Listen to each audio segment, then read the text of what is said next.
Good day and welcome to yet another discussion on issues in the news. Today we are going to be examining micro-learning in secondary schools. I have with me here Mr. Kojo Parris. Mr. Parris is the son of a former government minister, Mr. Malcolm Parris. Of course, he's a Guyanese by birth. He's also Guyana's honorary consul to South Africa. Just to tell you a little about Mr. Parris, he is a fellow at the University of Leeds. He's director of the Center for Entrepreneurship at WITS and the chairman of A4E Africa. Mr. Parris has been playing a key role in the education system in Zimbabwe, and he's launched or part of the program called Teach Zimbabwe. Mr. Parris is in Guyana to also roll out a program in the education sector that is called, let me just get the correct name, that is called Micro-Learning in Secondary Schools. So, Mr. Parris, welcome to the program. Thanks a lot, Eddie, and thanks for having me here. And Mr. Olata Sam, the Chief Education Officer, he is representing the Ministry of Education. Gentlemen, again, welcome to the program. Thanks for having us. Mr. Parris, if I can start with you first. First, let us talk about your organization that you're operating in Guyana, the Roraima Learning Trust. Tell us a little about that. Eddie, thanks a lot. Roraima Learning Trust is a recently set up entity which really looks to use socio-educational tools in order to impact the outcomes, the human capital outcomes. And specifically, we're very grateful for the cooperation with the ministry in terms of looking at how we can use micro-learning, which has been around for a long while, to help further improve the education outcomes, which the ministry has done such a sterling job around. Tell us a little about the micro-learning, the program itself, what it entails, and how you intend to incorporate that into the local education sector. Okay, let me step back a little bit and just walk through what generally the learning process looks like. You know, there's a graphic we've prepared around the issue of learning. The first stage in the learning process is the acquisition of knowledge. And this acquisition generally takes place through lectures, through people reading, etc.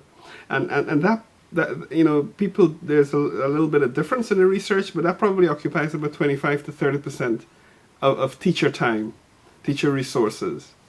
The second stage is the reinforcement, which is a bit we all hated at school, which is where the tests, the repetitions, you know, saying your 2 times tables, your 14 times tables, being quizzed about it, the little exams you have, the teachers would sneak up on you, the multiple choice things that you would do at home. And that bit takes up a lot of teacher resources in terms of preparing the material, administering it, and then marking and analyzing it. And it's assumed that takes somewhere between 30, sometimes even 50% of teachers' time. The last bit, which is the fun bit, which is the synthesis, particularly, and this is particularly large in sort of scientific areas where you know, it's the 1 + 1 = 3 outcome, where you take disparate facts and you create new insights. Now, of those 3 areas, the middle bit, the second bit, the reinforcement, can be put onto software platforms so that we can use them in ways which are much more innovative, much cheaper to create and to administer, and provide a rich data set for teachers, educators, parents to analyze and to assess where learners are performing well, where they need more assistance. And that's what microlearning does. It takes that reinforcement piece, breaks it into very small, easily absorbable chunks, and allows learners to self-administer those sorts of reinforcement routines. And that's really what the Roraima Learning Trust, in its first offering, is focused on. So the idea basically is to reduce the time spent on maybe invigilating, overlooking exams, and to allow for greater classroom contact in terms of content. Yeah, that's an important part of it. You know, the idea, certainly initially, and in the pilot which we are about to roll out, is not to displace that process entirely. That's an essential process. But it's to allow particularly younger learners in their free time, you know, in the time they spend probably traveling to school, you know, instead of probably watching quite as much television as home, either using their cell phones or their laptops if they have access to those. But primarily it's a mobile phone platform, either using smartphones or ordinary phones, to be able to administer the process. And as I said, it's really been broken down into very simple pieces, and it allows them to do it on their own. You know, I have a 10-year-old, and she spends an awful lot of time on various games and stuff. And it's interesting to see how they provided the platform is well constructed, it's entertaining, it's very user friendly and instinctive, that kids gravitate to it. And then they soon cotton on that actually they can do better at school if they play this particular game rather than some other game. So it satisfies their need to be entertained and to be challenged, because kids want to be challenged also.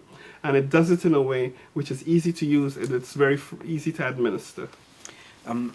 Maybe you could spend some more time talking a little about the actual program itself. What it entails, how the content is actually created, and okay, what are necessary to let me be very practical, that's probably a better way to go. What will be happening as of this afternoon, 3 o'clock, is that together with our colleagues in the ministry, and I'm very grateful to Mr. Sam and his team, we've identified that we will be rolling out the pilot in the areas of maths and chemistry for fourth formers. So we've identified 2 lead educators in both the maths and the science spaces, and they will be sitting via Skype with my colleagues in Innsbruck, in the University of Innsbruck, and taking the CXC syllabus for maths and science and saying, right, how do we structure a series of questions, a series of interactions, which we can then put onto these platforms, these ICT platforms. And that process will take about 4 to 6 weeks. They look at various, I'm not an educator, so I may be using the wrong terminologies. Mr. Salmon would be much better at this. But be dividing up the syllabus. And let's say a syllabus probably has 100 contact hours. Okay? What they will do is probably break that up into sort of 5-minute segments. Very small, easily digestible segments. And putting those in the form of modules, so that people my daughter's age and probably a little bit older can then do each of those modules in about 5 to 6 minutes. So this is not an attempt to kind of keep them hunked over the cell phone for ages. And they complete, say, 10 or so questions. They see they've got 6 out of 10. That's not quite good enough, so they can't go on to the next level. They do it again probably the next day or something. They hit the 8th mark, then they're allowed to go to the next level. So it's really bite bits. But the key to this is having great educators who understand the syllabus, who also understand how the kids are learning in the particular environment, and who also have the passion to want to do this. Now, once we've done the initial transference of the syllabus onto the platform, then it's a maintenance process. Syllabi don't change every year, etc. They evolve over time. So after the sort of 4 to 6 week period of translating the syllabus, then there's a maintenance process where we would like to keep engaging with those lead educators so they can update it. But also, Eddie, what's really exciting is that from the first press of a button, teachers will be getting results. So, the teacher in Criverton, as the teacher in Madia, will be able to look at those results on a question-by-question basis and really get the very, very nuanced understanding of where kids are excelling, where they need more assistance, so that can be aggregated. And when the ministry is shaping its strategy for resource allocation, you can say, actually, what? Not just we had a problem in maths, but we had a problem in teaching quadratic equations. So perhaps there's a course that the teachers need to go on in terms of quadratic equations. And the kids can also get that instant feedback. Their parents can access it also. I mean, I think it addresses a number of the challenges which we face, and this is not just in Guyana. Some of these challenges are global. Mr. Sam, coming over to you, you indicated to me earlier that from the ministry's perspective, you're very excited about the entire initiative. Absolutely. Could you tell me a little, maybe, what really inspired this interest in something of this sort? Well, as you can well appreciate, we have for some time been making the transition from much of the old traditional approaches to education delivery to try and certainly ensure that technology is infused into our education delivery processes, and that we can connect the learning process more with the way our young people view themselves, life, education, teaching and learning, and all of those dimensions to integrate it into a rather comprehensive approach to improving performance.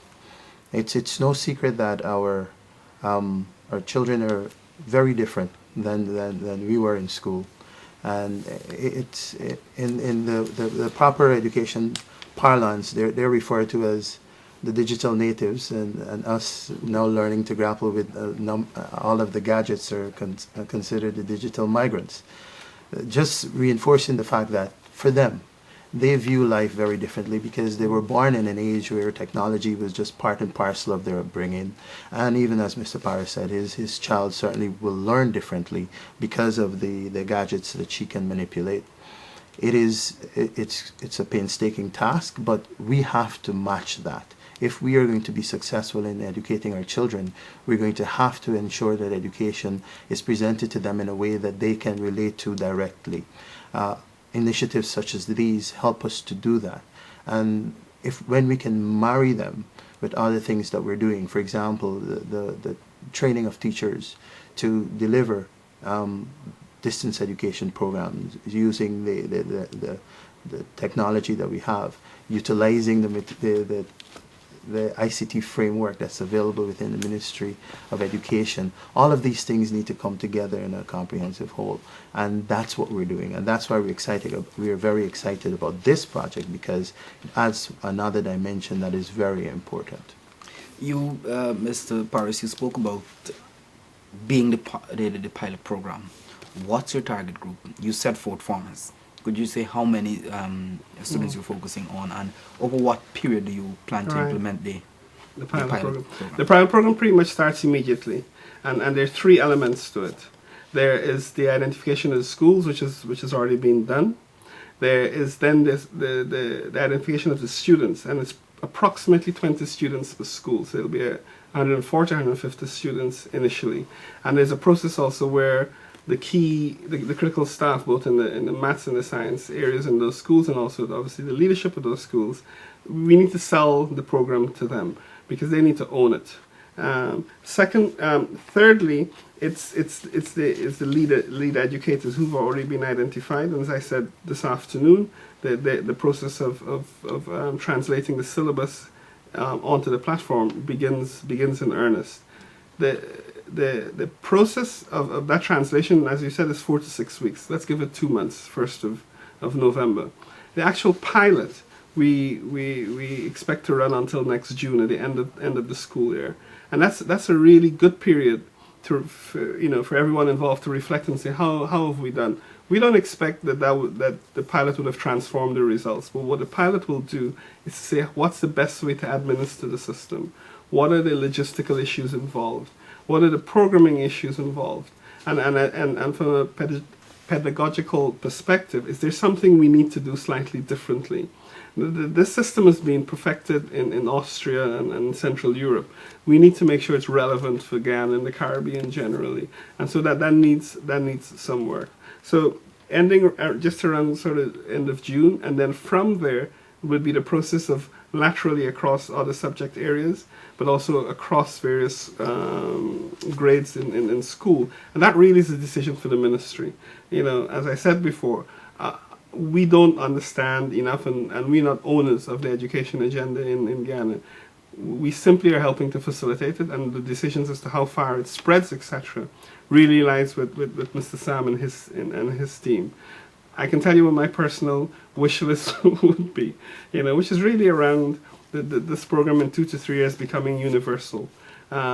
Universal free access to all school children, and also being a tool which the ministry can then present to their colleagues across the Caribbean to say, this is something perhaps you should adopt. All right, apart from being Guyanese, why the interest in Guyana? There's nothing else apart from being Guyanese. Nothing else is important. But is there any plan? Well, why I'm interested in it? Yeah. Listen, I've been extraordinarily lucky. I've had You know, there's not a lot I have to complain about in my life.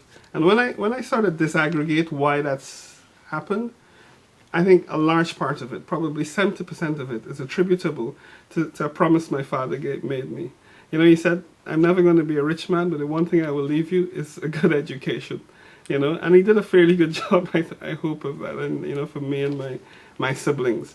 And when I trace what I've been able to do, the places I've been able to see, and the experiences I've had, they all track back to the fact that, you know, that I've been very lucky to have an education and growing up, as Mr. Sam said, you know, when we grew up, and still to a large extent today, although it's different, you know, we were very lucky to have a very boring, traditional, sound education, you know, and we need to respond now, as Mr. Sam says, to the new imperatives. Kids don't want to be bored by some teacher preaching to them all day.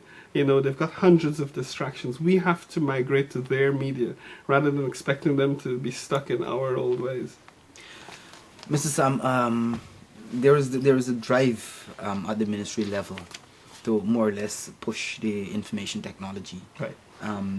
How do you intend to integrate the program Mr. Parris is talking about into your mainstream ICT program? Well, all of that certainly will be dependent on the outcomes we get as a result of this pilot. But there are some fundamental elements of it that certainly we would have identified to be of benefit potentially to the education system, that leading us to this juncture where we've certainly engaged the group. Now, this support